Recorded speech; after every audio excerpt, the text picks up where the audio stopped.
એવું સમજાયું હતું કે ભગવાન જ્યારે અવતાર કાળમાં ભગવાન જ જે ભક્તોના જે સાધન કરવાના જે સાધનો છે એ ભગવાન પોતે જ કરી લેશે.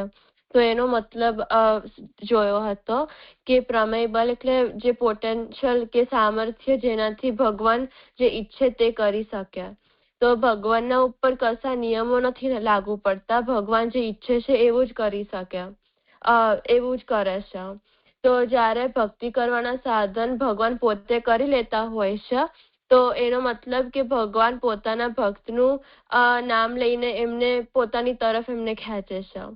પણ અનવતાર કાળમાં જોઈએ તો ભક્તના સાધનોની અંદર ભગવાનનું નામ રટણ જોવામાં મળે છે. પણ અવતાર કાળમાં ભક્ત ભગવાનનું નામ નહીં પણ ભગવાન ભક્તના નામો બોલાવે છે.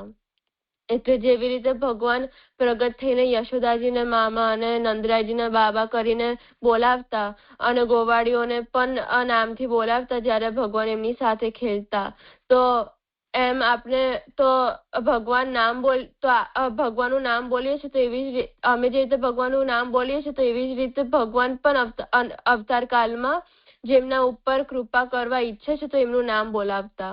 તો આ ભગવાન દ્વારા થયેલું નામનું જપ કે કીર્તન કહી શકાય છે. અને ભગવાન જ્યારે એમનું નામ બોલાવે તો એમના ભક્તનું અટેન્શન કે ધ્યાન ભગવાન તરફ જ જાય છે. અને ભગવાન કોઈને બોલાવે તો એનાથી ભક્તનું ધ્યાન એમના ઉપર એવું ચોંટી જાય છે. જે યોગીઓ વર્ષો સુધીને પણ ધ્યાન કર્યા છતાં પણ એવી એકાગ્રતા ન લાવી શકતા. પણ એવું જ્યારે ભગવાન નામ બોલાવે છે તો એટલું બધું ધ્યાન ભગવાનમાં ચોંટી જાય છે. અને નામ રટનના જેમ સંઘ પણ એક પ્રકારની સાધના છે જે ભક્તો કરે છે અનવતાર કાળમાં. તો ભગવત સંઘ દ્વારા ભક્તના હૃદયમાં ભગવાન પ્રત્યે ભાવ કે સ્નેહ જાગે છે. તો એવી જ રીતે અહીંયા અવતાર કાળમાં ભગવાન સ્વયં પધારવાથી ગોપીજનોને ભગવાન સાથેની સાક્ષાત નિકટતાના દર્શનનો અવસર મળે છે. તો ભગવાન જ્યારે અવતાર લે છે તો એ જ પ્રભુએ કરેલું સાધન છે જેના વડે વ્રજ ભક્તોમાં એમના પ્રત્યે સ્નેહ જાગ્યો હતો. અને પછી ભગવત મહાપ્રસાદનું પણ જોયું હતું કે અનવતાર કાળમાં આપણે સામગ્રી સિદ્ધ કરી ઠાકોરજીને આરોગ આવીએ છીએ, પણ એવી જ રીતે અનવતાર કાળમાં પણ ભગવાન પોતાના સાથેના જે પણ સખાઓ હતા તો એમને ખવડાવતા હતા. અને ગોપીજનોના ત્યાં જે સંતાડીને જે માખણ રાખ્યું હોય એને પણ સામે ચાલીને ભગવાન ચોરી કરીને પ્રસાદ બનાવતા હતા. તો આ બધી જે સાધનાઓ છે ભગવાને કરેલા સાધનો છે એમ આપણે સમજી શકીએ. અને પ્રભુની આ જે પણ લીલાઓ છે એ શાસ્ત્રના દ્રષ્ટિથી ઉદ્દીપન વિભાવ કહી શકાય છે એવું સમજ્યા હતા. કારણ કે ઘણીવાર ખાલી ઉપદેશ આપવાથી રુચિ પેદા નથી થતી હોતી અને રુચિ પેદા કરવા માટે ઉદ્દીપન વિભાવની પણ જરૂર પડે છે. તો જેમ મોટા ભાગે વિદ્યાર્થીઓ હોય તો એમને ભણવામાં જે સ્વાભાવિક જે નેચરલ રુચિ હોતી નથી, પણ સ્કૂલનું એન્વાયરમેન્ટ કે જે એક્ટિવિટીઝ છે એવી રીતે બનાવે છે કે એવી બધી વ્યવસ્થાઓ ગોઠવે છે કે નેચરલી નહીં પણ સ્ટુડન્ટ્સને ભણવામાં થોડુંક રસ પડે જે પહેલા ન હતું. તો આ બધું ઉદ્દીપન વિભાવનું કામ કરે છે કારણ કે તે રુચિ જગાડે છે. તો અત્યાર પણ વર્તમાન સમયમાં એવી બધી ઇન્સ્ટિટ્યુશન્સ હોય છે જે અલગ અલગ એક્ટિવિટીઝ બતાવીને વિદ્યાર્થીઓને રુચિ જગાડવાનો પ્રયત્ન કરે છે. તો એ જ રીતે આ બધા ઉદ્દીપનનું વિભાવનું કામ કરે છે જે વ્યક્તિ પોતાની જાતે રુચિ પેદા કરી શકતો નથી પણ એ તેમ રુચિ જગાડે છે. તો પુષ્ટિ માર્ગમાં પ્રભુનું નામ ગુણ લીલા સ્વરૂપ ઉદ્દીપન વિભાવ છે જે ભક્તના હૃદયમાં ભગવાન પ્રત્યે રુચિ અને ભક્તિ જગાડે છે. અને પ્રભુ જ્યારે ઈચ્છે કે ભક્તિના સાધનો એ પોતે જ કરી લે તો ત્યારે ભક્તની અંદર પ્રયત્ન વગર ભગવાનમાં માનસી વ્યસન કે નિરોધ થાય છે. એવું સમજાયું તું જાજો. હા, સરસ. અર્પણ ભક્તિ કંઈ કહેવું છે? ના જય જય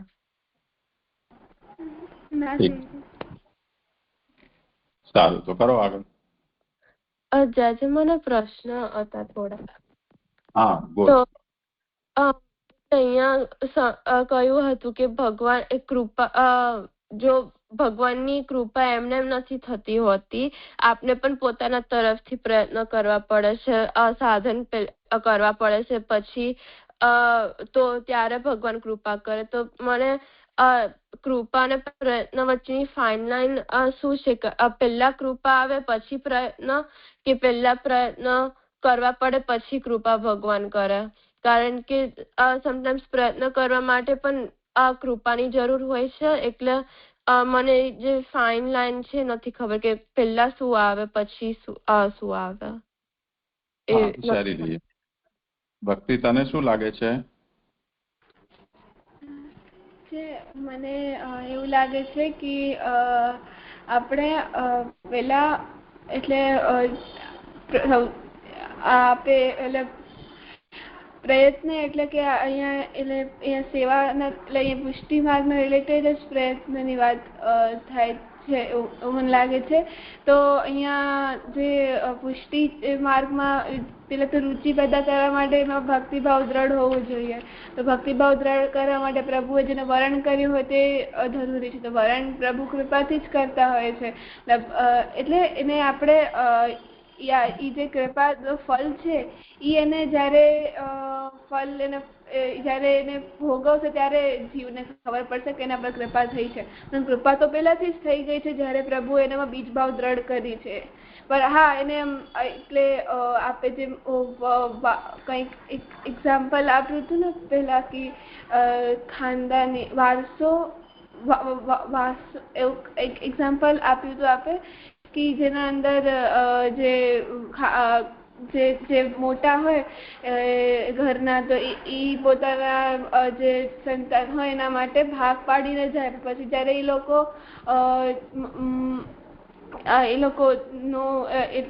લોકો ભાગ પાડીને જાય અને જે એ લોકોનો હોય હિસ્સો એ લખી એમણે પહેલાથી રાખ્યો હોય. જ્યારે એ કમાવતા હોય, જે મોટા હોય, જ્યારે એમની વૃદ્ધાવસ્થા આવે ને મૃત્યુની જ્યારે અવસ્થા આવે ત્યારે એ લોકો જે એમના જે સંતાનો છે એમને એ આપી દે. એટલે એના જે લિખિત કાગઝાત હતા એ તો એમણે પહેલે જ બનાવી રાખ્યા હતા, પેપર, ફાઇનલ પેપર્સ. તો હું એમ કહું છું કે અહીંયા જે વરણ છે એ તો પ્રભુએ પહેલા જ કરી રાખ્યો છે બધાનો. એટલે કોણ જીવ પુષ્ટિ છે, કોણ મર્યાદા છે, કોના અંદર કેવો બીજ છે એ પ્રભુને ખબર છે. અને એ આપણે નથી જાણી શકતા. પણ તો અને પછી તે જીવ સંસારમાં આવી જાય છે તો એ બધા સાથે જીવ ભળી જાય છે. એટલે એ આપણને બી ખબર નથી પડતી ને પોતે જે જીવ છે એને બી ખબર નથી પડતી કે એનો કેમાં વરણ થયો છે. પણ પછી પ્રભુ એને જેમ કેટલાય હજારો વર્ષ પછી, હજારો જન્મ પછી અગર એને એવું હોય પ્રભુની ઈચ્છા હોય કે હજારો વર્ષ પછી એનો હું અંગીકાર કરું, બીજભાવ દ્રઢ થાય, તો પ્રભુ એના પર એવી રીતે એના પર કૃપા કરશે. એટલે પ્રભુ જ રુચિ જગાડે. એટલે પ્રયત્ન પણ પ્રભુ ઈચ્છે છે તો જ આપણે કરી શકીએ છીએ. પ્રભુ ઈચ્છતા નથી તો આપણે કરી નથી શકતા. પણ એટલે એવી રીતે જોઈએ તો અને એટલે આપણે એને આમ વાઇસ વર્સા વાત હોય એમ પણ કહી શકીએ છીએ કે આપણે પ્રયત્ન કરીએ છીએ પ્રભુ માટે અને પ્રભુ કૃપા કરે છે એટલે આપણે પ્રયત્ન કરી શકીએ છીએ. એટલે મને આવી રીતે લાગે છે. પણ પેલા પ્રભુ આપણા અંદર બીજભાવ દ્રઢ કરે છે એટલે પેલા કૃપા થાય છે, મને એવું લાગે છે. સાનવી, તને શું સમજાયું? જ્યાં મને હજુ સમજણ ના પડી, કારણ કે પહેલા જોયું હતું કે વરણને કૃપા તરીકે ન કહેવું જોઈએ. વરણ અને કૃપા, કારણ કે જ્યારે ભગવાન વરણ કરે છે ત્યારે એવું જે એના પાછળનું જે ઇમોશનલ કે જે પણ એ હોય એ ભગવાન તરફથી નથી હોતું, ખાલી વરણ જ કરે છે. જ્યારે જીવ વિચરણ થાય તો ત્યારે ભગવાન આમ વરણ કરી દે છે, પણ એ કૃપા તરીકે ન માનવું જોઈએ. અને પછીથી વરણ કર્યા પછી એ કૃપાનો પછી પ્રભાવ પડે છે. પણ એ પ્રભાવ માટે પહેલા આપણે પ્રયત્ન કરવા કે પહેલા ભગવાન પોતે જ એવી કૃપાનો કૃપા કરી લેશે એ હજુ નથી ક્લિયર થયું. હા હા, જો હવે આ વિષય એવો છે કે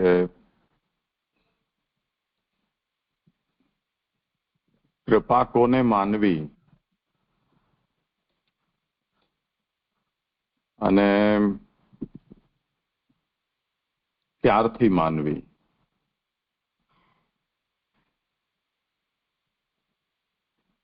એમાં આપણી જે ભાવના છે કે આપણી જે સમજ છે એ કેવી છે એના ઉપર પણ નિર્ભર કરે છે.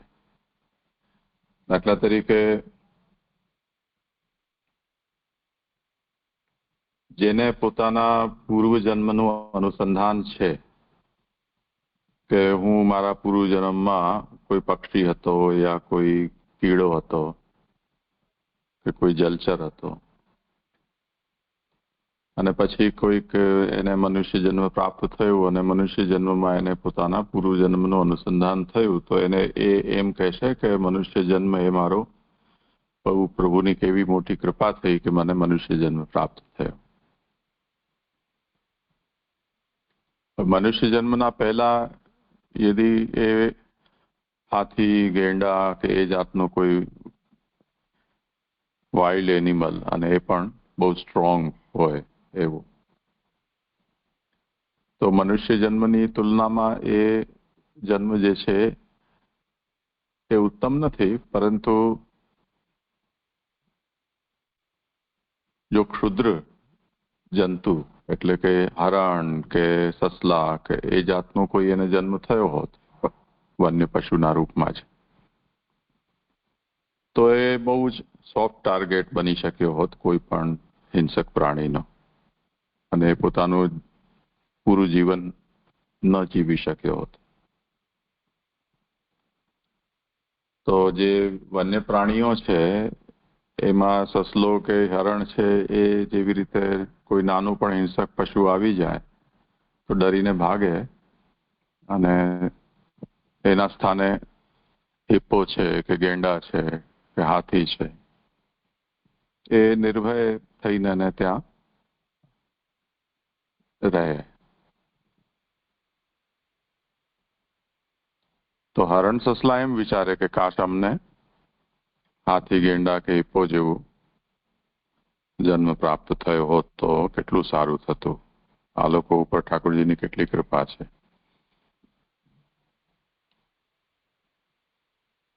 તો સૌથી પહેલા તો કૃપાના વિષયમાં આપણા મનમાં કોઈ જાતનો વિચાર આવવો, ત્યારથી આપણને આ બધી વસ્તુઓને કેલ્ક્યુલેટ કરવાનું શરૂ કરીએ છીએ. અધરવાઇઝ તો મનુષ્ય કર્મને કે કાલને કે પરિસ્થિતિ છે એને જ કારણ માનતો રહે અને એને જ થેન્ક્સ આપતો હોય કે એને જ બ્લેમ કરતો રહે. વ્યાસજીના મહાભારતમાં એક રોચક પ્રસંગ આવે છે કીડાની કથા. મેં કદાચ પહેલે કહી હશે તમને કે કીડો છે બધાથી ડરતો રહેતો અને વ્યાસજી એને મળ્યા અને એણે વ્યાસજીને કહ્યું કે તમે એટલા સિદ્ધ છો, મને આ કીડાના દેહમાંથી મુક્તિ અપાવો અને એવું શરીર અપાવો કે મને ડરવું ન પડે. જુઓ હમણાં મને આ ગાડીવાળો આવી રહ્યો છે ને કચડી જશે. વ્યાસજીએ કહ્યું કે ઠીક છે, નેક્સ્ટ જન્મ તને સારું મળશે. તો એને થોડો મોટો કીડો બનાવી દીધો. એ આશીર્વાદ એને આપ્યા એટલી વારમાં તો ગાડીવાળો એને કચડી ગયો એટલે એનું મૃત્યુ થઈ ગયું. વ્યાસજી એને એવા પણ આશીર્વાદ આપ્યા કે તને એને પૂર્વજન્મની સ્મૃતિ પણ રહે અને વ્યાસજી એને મળતા રહે. તો ફરીથી જન્મ થયો તો થોડો મોટો કીડાનો થયો, પણ એ ફરી પાછો કોઈ એનાથી મોટા પ્રાણીનો આહાર હતો એટલે એ મોટા કીડાના રૂપમાં પણ એને ભય તો બનેલો જ રહ્યો. એટલે ફરીથી માંગ્યું તો એને ઓર મોટો શરીર આપ્યું, પછી પક્ષીના રૂપમાં અને પછી બીજા સશક્ત પ્રાણીના રૂપમાં. એના ભયનો અંત આવ્યો જ નહીં. તો હવે જ્યારે જ્યારે પણ એને મોટું સશક્ત શરીર મળ્યું તે વખતે વ્યાસજીનો આભાર માને કે બહુ મોટી કૃપા થઈ મારા ઉપર. ફરી પાછો એને કોઈકથી ભય લાગે એટલે એમને લાગ્યું કે આમાં પણ હજી પૂરી કૃપા તો નથી. તો તમે ક્યારે પ્રભુની કૃપાને રિયલાઇઝ કરીએ આપણે એને કયા રૂપમાં કરીએ એ દરેકની પોતપોતાની ના પર્સપેક્ટિવ અલગ અલગ હોય છે. એવી રીતે અહીંયા પણ એવું છે કે વરણ જે છે એ તો આપણે જાણતા નથી, એ ભગવાન જ જાણે છે. તો આપણે વરણને અત્યારે કૃપા છે કે નથી એ વિષયમાં આપણે વિચાર ન કરીએ, પણ આપણે એમ માનીને ચાલીએ કે આપણને મનુષ્ય દેહ પ્રાપ્ત થયો, કેમ કે શાસ્ત્રમાં એમ કહ્યું છે કે મનુષ્ય દેહ છે બહુ દુર્લભ છે. દુર્લભો માનુષો દેહો દેહી નામ ક્ષણભંગુર. તો મનુષ્ય જન્મ પ્રાપ્ત થવું એ સૌથી મોટી દુર્લભ વાત છે. હવે જે મનુષ્ય જે જન્મ જેને પણ પ્રાપ્ત થયો છે, કહેવા માટે લોકમાં એવી રીતે કહેવાય છે કે 84 લાખ શરીર જન્મ થયા પછી મનુષ્ય દેહ મળે, એટલો દુર્લભ છે. એની દુર્લભતા એ રીતે બતાવવામાં આવી છે. તો માણસને મનુષ્ય જન્મ મળે તો એ પોતે એમ વિચારે કે ચલો બહુ ઈશ્વરની મોટી કૃપા થઈ. હવે એમાં કઈ કૃપા જેવું નથી. આપણે જો ટિપ્પણો મર્યાદા ભેદ વાંચ્યું હોય તો આપણને ખબર પડે કે પ્રવાહી પણ છે આમાં. હવે એમાં જો દેહ કયો છે એ મેટર કરતું જ નથી, કેમ કે જટાયુ તો પક્ષી હતો, જાંબવાન તો પશુ ભાલુ હતા, હનુમાનજી વાંદરા હતા, ગજેન્દ્ર છે હાથી હતો. તો હવે આ બધા દેહમાં પણ જીવ ઉત્તમ છે, તે જ રીતે વૃત્રાસુર આ બધા જે છે એ લોકો બધા રાક્ષસ હતા. તો એમને પણ એમના શરીરને કે એમના જન્મને કન્સિડર કરીને ભગવાને એમને કોઈ ફળ આપ્યું હોય કે એમના સાધનને એમણે જે કર્યું છે એને કન્સિડર કરીને ભગવાને એમને ફળ આપ્યું હોય એવું તો છે નહીં. તો કયો તમારું શરીર છે કે કયો જાતનો તમારો જન્મ છે એ પ્રાઇમરીલી આપણે એને ઇમ્પોર્ટન્ટ ગણીએ એ જુદી વસ્તુ છે, પણ ભગવાન માટે એ એટલું બધી વસ્તુ સિરિયસ નથી મેટર. તો ભગવાન તો જીવને વિચારે છે, એટલે કે ભગવાનની ઈચ્છા એમ સમજો ને, કે ભગવાને જે ધાર્યું છે એ થાય. હવે કયો દેહ છે ને જે હોય તે શું સાધન કર્યું છે એ બધી વસ્તુઓ પ્રભુને વિચારવું હોય તો એ બધી વસ્તુઓનું ઇમ્પોર્ટન્સ રહે છે, અને નથી વિચારવું તો જેમ વરસાદ વરસે છે સિઝનમાં તો પછી રણમાં પણ પડે ને સમુદ્રમાં પણ પડે. વરસાદ એ નથી વિચારતો તો કે હું પડું એ જમીનમાં, ખેડૂતના ખેતરમાં કે કોઈના ગાર્ડનમાં એમાં જ, કે તરસ્યાના ઘરે જ હું પડું તો એ ગમે ત્યાં વરસાદ પડે. એમ ભગવાન જે વખતે વિચારી લે કે ભાઈ મારે કૃપા જ કરવી છે તો પછી બીજું બધું કંઈ મેટર નથી કરતું. પણ આપણે દૃષ્ટિથી એ વસ્તુ વિચારણીય બની જાય છે કે આપણા ઉપર આ મોટી પ્રભુની કૃપા થઈ કે આપણને મનુષ્ય શરીર આપ્યું. મનુષ્ય શરીરમાં પણ આપણે ત્યાં એમ કહ્યું છે કે ભારત વર્ષમાં જન્મ થાય તો ભારત વર્ષ છે એ કર્મભૂમિ છે, પુણ્યભૂમિ છે, અને બીજા બધા તો એ પાપ ભૂમિઓ છે, મ્લેચ્છ પ્રદેશો છે. તો જે લોકો ભારતમાં આવી શક્યા છે, હવે આપણે જો વર્લ્ડ પોપ્યુલેશન છે એ કાઉન્ટ કરીએ મનુષ્યોની તો ભલે સબસ્ટેન્શિયલ છે ભારતની અંદર, પણ તેમ છતાં પણ હાર્ડલી 10% હશે ભારતમાં ટોટલ પોપ્યુલેશન. તો 90% તો મનુષ્ય દેહ હોવા છતાં પણ ભારતથી અન્ય પ્રદેશમાં છે. તો એ લોકો ના માટે આપણે એમ વિચારીએ કે જો મનુષ્ય દેહ મળ્યો તો પણ ભગવાને એમને મ્લેચ્છ પ્રદેશમાં ફેંકી દીધા. એ પ્રદેશ જ એવો છે કે જેમાં કોઈ પણ ઉદ્ધાર ન થઈ શકે. તો મનુષ્ય દેહ મળ્યા પછી પણ ત્યાં કંઈક એવા નેગેટિવ ફેક્ટર્સ છે જે આપણને એ યાદ અપાવે કે કૃપા થઈ તો પણ રહી ગયા એ લોકો. પૂરી કૃપા એમના ઉપર ન વરસી. હવે મનુષ્ય દેહ મળ્યો, ભારત વર્ષમાં એમનો જન્મ થયો. એમાં પણ જો સત્કુલ એટલે કુટુંબ પરિવાર છે સારું મળ્યો, માતા પિતા વગેરે, તો ઓર વધારે આપણે થેન્કફુલ થઈ જઈએ કે ચલો આ તો પ્રભુની બહુ પૂર્ણ કૃપા થઈ. તો હવે આ બધી વસ્તુઓ આપણે વિચારીએ છીએ, પણ હવે જેમ પ્રહલાદજીનો આપણે વિચાર કરીએ તો પ્રહલાદજીને તો રાક્ષસ કુટુંબમાં જન્મ થયો. એ પણ પાછા જેવા તેવા નહીં, પણ રાક્ષસના રાજાને ત્યાં રાજકુમાર તરીકે જન્મ થયો કે જે ભગવાનનો શત્રુ હતો. તો હવે દેહ તો એમનો ભલે મનુષ્યનો છે, પરંતુ કુટુંબ છે એ રાક્ષસ થયું પ્રાપ્ત. તો એ માથું કૂટતા હશે કે ભાઈ મળ્યો દેહ તો પણ શું, જુઓ કંઈ કરી નથી શકતા ને ઠાકોરજીના વિરોધી છે, એમની સાથે રહેવું પડે. પણ ભગવાનની કૃપા એ વસ્તુને લક્ષ્યમાં નથી લેતી, તો એમનો પણ એવી પ્રતિકૂળ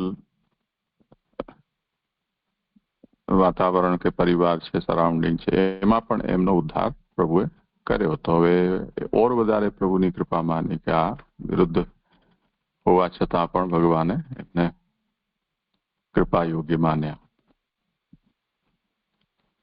તો બે રીતે અહીંયા આપણે વિચાર કરેલો છે કે એક તો અવતાર કાળ છે ને બીજો અનવતાર કાળ છે. અવતાર કાળમાં તો પ્રભુ જે બધું જ કરે છે એટલે પ્રભુની કૃપા, પછીમાં વરણ કંઈ વિચારવાનું રહેતું જ નથી. એ પ્રભુનો સબ્જેક્ટ છે શું કરવું. એટલે સાધનનો જે ઓર્ડર છે કે આ સ્ટેપ્સ થી તમારે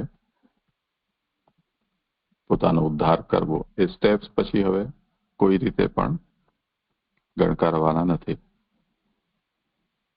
અનવતાર કાળ છે જેમાં પ્રભુની જેવી ઈચ્છા છે કે જે પણ થાય તે એઝ પર પ્રોસિજર થાય.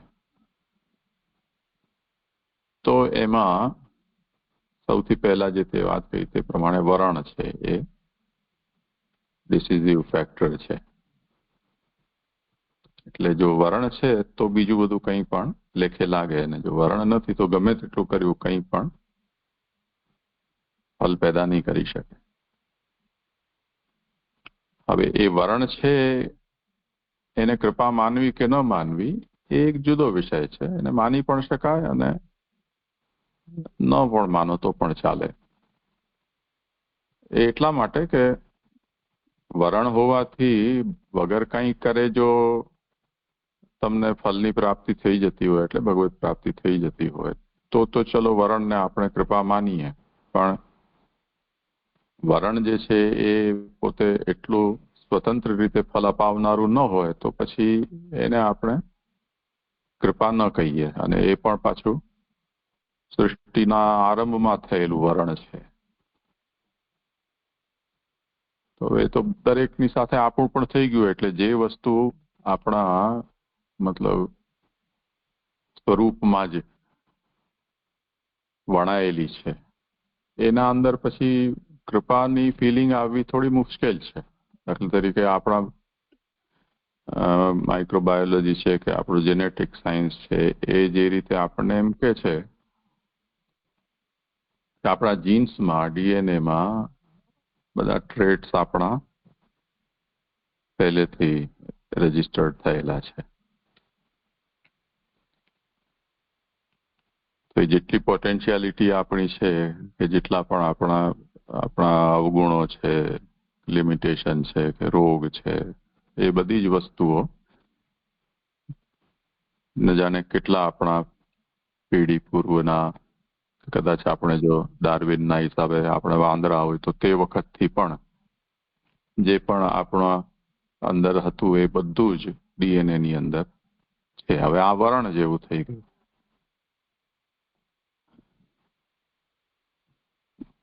તો જે ઓસ્ટ્રેલોપિથેકસ છે કે રામાપિથેકસ છે, એ કાલની કોઈ વસ્તુ આપણા અંદર પડી પણ હોય ને કોઈ આપણને એમ કે આ બધું તમારા ડીએનએમાં છે એમ, પણ એ વર્ણના લેવલે બનેલું છે એ આપણને શું કામનું અત્યારે? અનલેસ આપણે એ જાતની આપણે કોઈ સાધના કરીને, ઉપાય કરીને એ પોટેન્શિયાલિટીને આપણે એક્ટિવ કરી શકીએ તો જ તો એ ડીએનએમાં જે આપણા છે ટ્રેટ્સ એ આપણને કંઈ કામ લાગે. તો હવે એ જે વર્ણના રૂપમાં આપણા ડીએનએમાં છે એને કલ્ટિવેટ કરવા માટે કે ઇવોલ્વ કરવા માટે આપણને ફરીથી કોઈ પ્રક્રિયા તો કરવી જ પડશે. હવે એ જો પ્રક્રિયા આપણે કરીએ છીએ તો જે આપણા અંદર હતું એ કૃપા પ્રકટ થાય.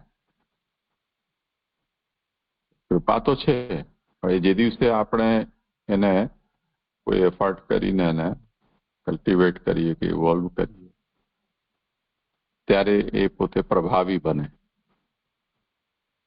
અને આપણને કંઈક એનો લાભ મળી શકે.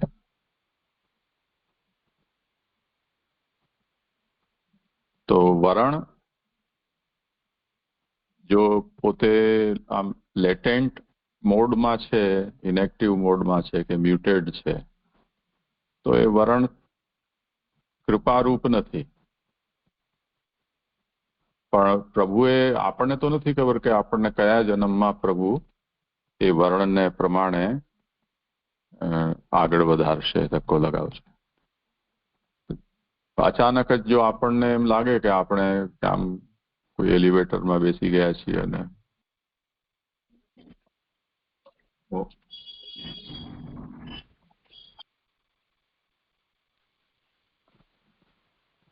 તો એવું આપણને એમ લાગે તો આપણને મનમાં એમ થાય કે જો ઠાકોરજીએ કૃપા કરી, અત્યાર સુધી આપણે અહીંયા ત્યાં ભટકતા હતા, કોઈ યોગ્યતા હતી નહીં, ક્યારે ભગવાનનું નામ લીધું નહીં, ક્યારે સેવા કરી નહીં, ક્યારે સત્સંગ કર્યો નહીં, ક્યારે શાસ્ત્ર ભણ્યા નહીં, અને હવે આવી સદબુદ્ધિ આપણને પ્રાપ્ત થઈ. તો આપણે એને પ્રભુની કૃપા જે અત્યારે આપણને જે અનુભવ થઈ રહ્યો છે એના બેઝ પર તો આપણે એને કૃપા કહીશું ને આભાર પણ પ્રભુનો માની શકીએ. એટલે આજે આપણે ગઈ વખતે પેરેગ્રાફ કર્યો ને એમાં આપણે એ વાત જોઈ હતી કે છેલ્લે જુઓ તમે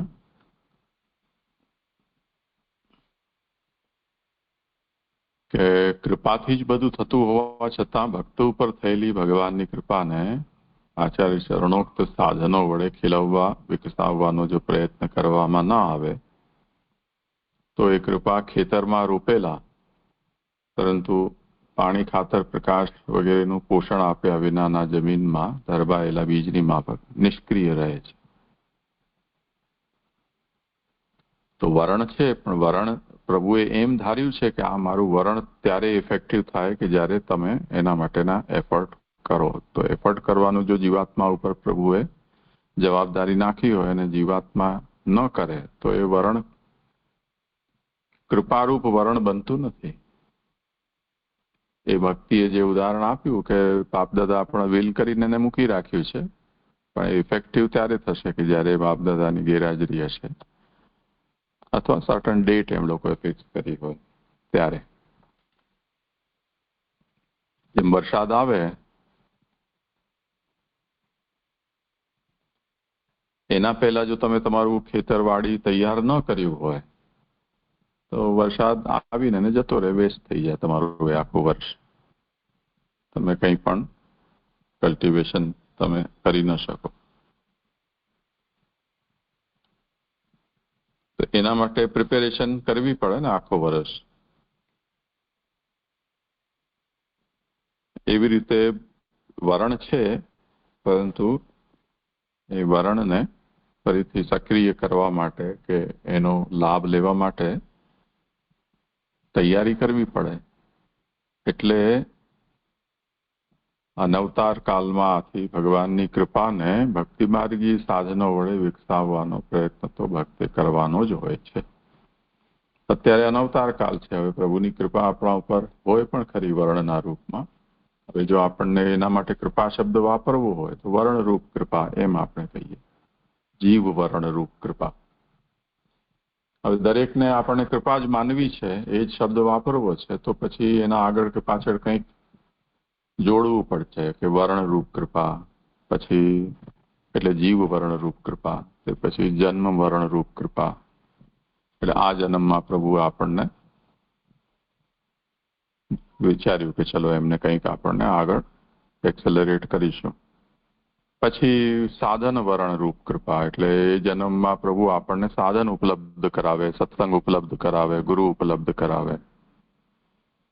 પછી અવાંતર ફલ રૂપ કૃપા, એટલે જેમ રુચિ થઈ તો પ્રેમ પ્રભુ કરાવી આપે એક જન્મમાં. તે પછી ઓર આગળ તો મુખ્ય ફલ ની પ્રાપ્તિ કરાવવા રૂપ કૃપા. એટલે આ ઇન્સ્ટોલમેન્ટમાં થયું એમ આપણે સમજી શકીએ. તો બધી જ છે તો બધી જ કૃપા જ, પણ એના અલગ અલગ આ નામ છે કે સ્ટેજીસ છે. તો પ્રભુ સૌથી ફર્સ્ટ ઇન્સ્ટોલમેન્ટ આપણને જીવરણના રૂપમાં પ્રભુએ કૃપા કરી દીધી છે. હવે આપણા ઉપર છે કે તમે શું કરો છો. પ્રભુ પાસે, પ્રભુને તો બધું નક્કી છે, ખબર જ છે, પણ આપણે આપણી દૃષ્ટિથી વિચાર કરીએ તો એ વાત છે કે તમે શું કર્યું કે વર્ણનું. જેમ ટેક્સ્ટ બુક ને બધું જ આપણી પાસે હોય અને એને ખોલીએ નહીં તો એ વિદ્યા શું કરી લેવાની છે. પુસ્તક તો ખોલવી પડે ને, વાંચવું પડે, અભ્યાસ કરવો પડે. તો એવી રીતે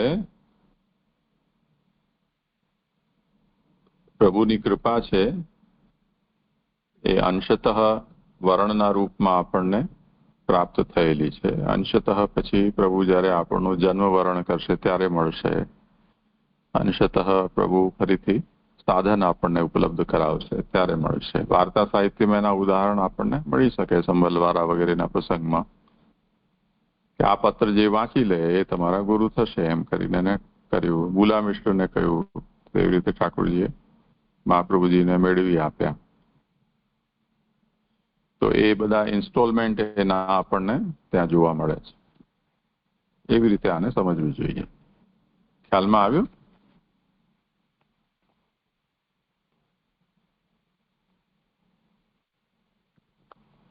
હા જાજ, એટલે અહીંયા એવી રીતે સમજવું કે અહીંયા અવતાર કાળમાં તો જોઈએ તો પ્રભુ જ બધું કરે છે, એટલે સાધનનો ઓર્ડર એ ત્યાં નથી લાગુ પડતું કે આ સ્ટેપ્સ કરવા પડશે તો પછી ભગવાન કૃપા કરશે. ભગવાન જ બધી એમના તરફથી સાધન કરી લેશે. તો અવતાર કાળમાં ત્યાં નહીં લાગુ પડતું, પણ અનવતાર કાળમાં જો વરણને કૃપા પણ માની શકાય કે ના પણ માની શકાય, કારણ કે વરણ પોતે સ્વતંત્ર રીતે ફળ આપનારું નથી. તો એમાં આપણે વિચારીએ કે આ કૃપા નથી તો એવી રીતે પણ સમજી શકાય. પણ જો પણ વરણને એવું કહી શકાય કે કૃપા ત્યારે ફલિત નથી થતું, પણ જીવવરણના રૂપે કૃપા એક પ્રકારની સમજી શકાય. પછી જન્મવરણ રૂપ કૃપા પણ હોઈ શકે, સાધન વરણ રૂપ કૃપા. તો એવી રીતે કૃપાના જુદી જુદી રીતે આપણે ટાઇટલ આપી શકાય છે. તો આપણે નથી ખબર કે ભગવાને વરણ કર્યું છે, પણ એવું પણ હોઈ શકે કે ભગવાને એવું વિચાર્યું હોય કે નિર્ધારિત કર્યું હોય કે જ્યારે પ્રયત્ન કરશે તો પછી જે કૃપા ફલિત ત્યારે પછી કૃપાનો પ્રભાવ જોવા મળશે. તો જ્યાં સુધીને એ જીવ પ્રયત્ન નહીં કરે તો ત્યાં સુધીને કૃપા તો નથી જ થવાની. એટલે ભગવાને જેવી રીતે જન્મવરણ કર્યું હશે કે સાધન વરણ કર્યું હશે, તો એના ઉપર ડિપેન્ડન્ટ છે કે કેવી રીતે આપણે કૃપા નો પ્રભાવ જોવા મળે છે. જ્યારે ભગવાન વિચારે કે આ જન્મમાં એ કૃપાનો પ્રભાવ જોવા મળશે તો ત્યારે જ એ કૃપા થશે. અને પછી સાધન વરણમાં ભગવાન જ્યારે એવા સાધન કે જે વૈષ્ણવનો સંઘ કે ગુરુ ઉપલબ્ધ કરાવે છે તો ત્યારે જ થશે. એટલે ભગવાન જ્યારે વિચારે છે તો એ ભગવાન જેવી રીતે વરણ કર્યું છે એ રીતે કૃપાનો પ્રભાવ જોવા મળે છે. કૃપા ધીરે ધીરે જો ભગવાને વિચાર્યું હશે કે પ્રયત્ન કરવા પડશે પછી કૃપાનો પ્રભાવ જોવા મળશે, તો ત્યારે કૃપા ધીમે ધીમે ત્યારે એનો પ્રભાવ દેખવા મળશે અને પછી કૃપા ઇવોલ્વ થશે જ્યારે એ જીવ પ્રયત્ન કરશે પછી. એવું સમજાયું છે આજે. હા હા ભક્તિ. મને એમ સમજાયું કે મને અહીંયા આપણે વરણને કૃપા તરીકે ડાયરેક્ટલી નહીં રહી શકીએ, પણ વરણરૂપ કૃપા આપણે એમ કહી શકશું.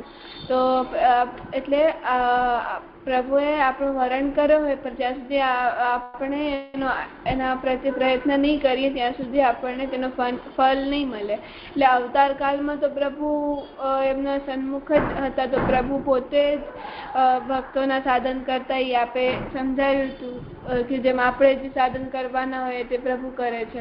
પણ અવતાર કાળમાં પ્રભુએ વિચાર્યું હોય કે અગર આવા પ્રયત્ન કરશે તો હું આને આવો ફલ આપીશ. પ્રભુએ પહેલા જ વરણ કરી લીધું એનું. તો એટલે તો એ રીતે આપણે આને જોઈએ તો આપણે પ્રયત્ન કરશું તો તે જે વરણનો જે ફલ કૃપારૂપ જે વરણ છે તે ફલિત થશે.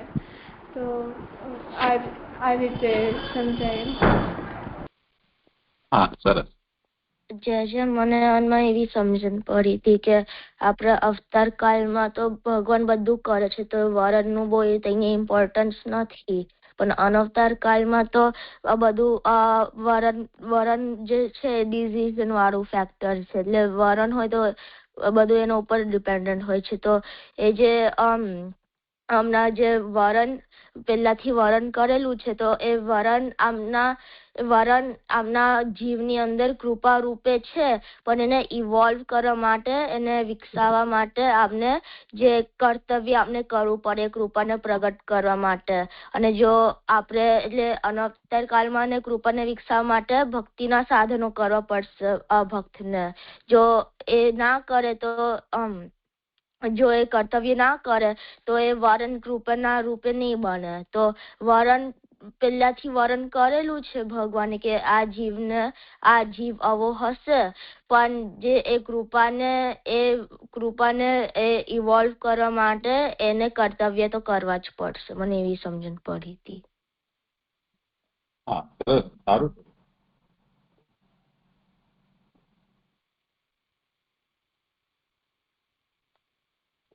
સારું, ચલો આજે સારી ચર્ચા કરી બચ્ચા. અહીંયા આજે વિરામ રાખીએ.